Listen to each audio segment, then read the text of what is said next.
friends, it is time for us to make our lesson for our kindergarten through second grade virtual learners. So you just got a kit that has all of the art tools that we need, in addition to just a couple quick things that you should have by you. So I'm going to unload my kit, and then I'll explain how we're going to make our art today so that we can send it back for our drive-by art show. Okay, so here are all the things that I have. My directions here that tell me when the art show is on May 26th. I can set those to the side. And then I also need a few extra things that didn't come with the kit. So you'll need some scissors, you'll need a pencil, you'll need some sort of glue, a glue stick or bottle glue, and then a cup of water because we'll be painting today. So you'll need to gather those 4 things, and then we're going to start creating. So here's how we're going to begin. Today we're using these primary colors, the colors that mix to make all the other colors in the rainbow. But these 3 colors were often used by the artist that's our inspiration today. And our artist inspiration's name is Piet Mondrian. Mondrian was a Dutch painter who was an abstract artist, which means he made things that didn't always look exactly like real life. So he used a lot of straight lines and filled in primary colors to help create his art. Now, Mondrian was a pretty inspirational artist, and even as he created his artwork, he never used a ruler to draw his straight lines. His work also inspired fashion and music, and he was, in fact, one of the first people that created this kind of abstract art. So today we're going to make a heart artwork inspired by Piet Mondrian. So we can set these papers to the side, and we're going to start by first just cutting out our heart. So on your paper, you should see that you have a big line like this. And to make our heart, we're going to cut it while it's folded. Now, as we know, when we cut something, as it's folded, it's going to show up being symmetrical, meaning the same on both sides. So now I'm going to set my scraps to the side and voila, I have my beautiful heart ready to go. So now I need to plan the inside of my heart. And Piet Mondrian's work is compiled of straight lines that sort of make these different patterns and are colored in with some primary colors. So first we're going to take our pencil, just like he did, not using a ruler, and just draw a few straight lines, either up or down or across. So I would start with maybe 3 big lines. Okay, you don't have to copy mine exactly like I have. This is your artwork. You can change up where your lines are. So I'm going to do another one to the side here. I'm going to turn it this way and make a straight line this way. So that's 3. Now make sure that your lines go up and down or across. He didn't use very many diagonal lines, so try to keep your lines straight up and down or all the way across. These are called vertical lines, and these are called horizontal lines. Now you can pick a few more spaces where you're going to make just parts of lines. So starting at a line, and go off the edge of your heart. Starting at a line and go off the edge of your heart. I think that's probably pretty good. Some big spaces are okay, but if you feel like you want to break it apart a little bit more, you can add 1 or 2 more little lines. All right, I feel good about that.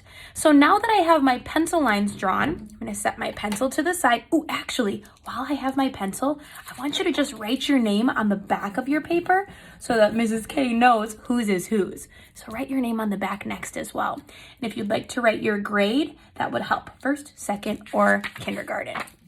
Now, we don't need our pencil anymore, but it's time for us to paint.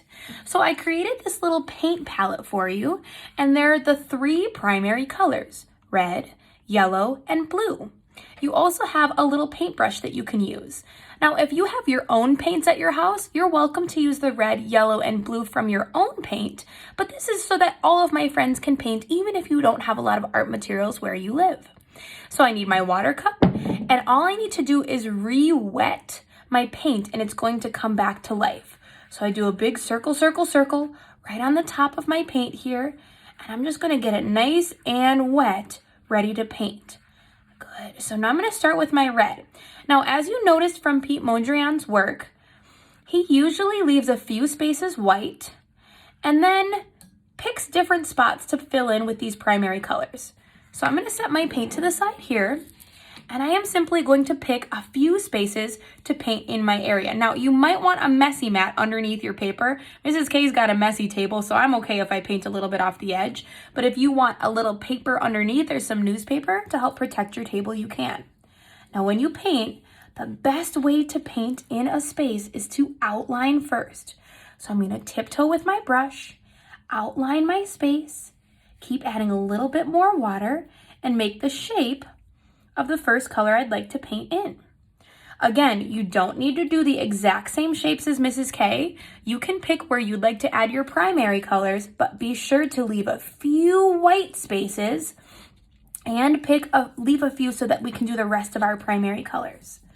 So I'm going to finish painting in my red, and then I'm going to clean off my brush and try a few more. Now I can do a few spaces of red if I'd like to paint in those with a few more spaces, like maybe this one's red. Usually 2 red ones aren't touching, but maybe I'll do this one red and this one red.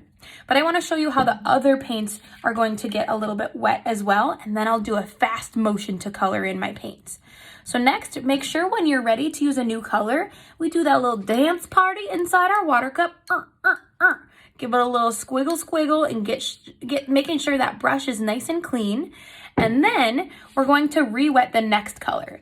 Now, I noticed that my yellow one kind of broke a little bit because this is just wet paint that was dried. So if that happens, you can still just do a little bit of water on the top of your paint and it should re-wet. So even these little crunchy pieces, no problem. It's just like how we can use broken crayons. We can use art materials that are a little bit crunchy. They still work just fine. Okay, so now you're gonna find a different spot. If you're picking a color next to one that you already painted, try to outline neatly so they don't mix. We're gonna keep all our primary colors just solid. Okay, so now I'm gonna outline here, go over to the top, get my space filled in, and then fill in this area. So you'll need at least one space filled in with with red, at least one of your shapes filled in with yellow, and at least one filled in with blue. And then you get to go back and pick where else do I want to add a few more of my primary colors. Remember to leave a few spaces white so we can see that inspiration from our artist friend Pete Mondrian. So I'm going to go ahead and do some super speed painting. You may pause the video if you want to just wait and decide as Mrs. K works. You are welcome to pause.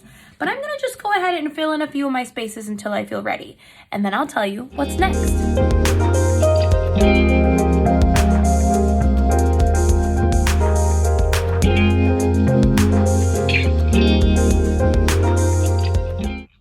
All right, friends, I am done painting with my primary colors.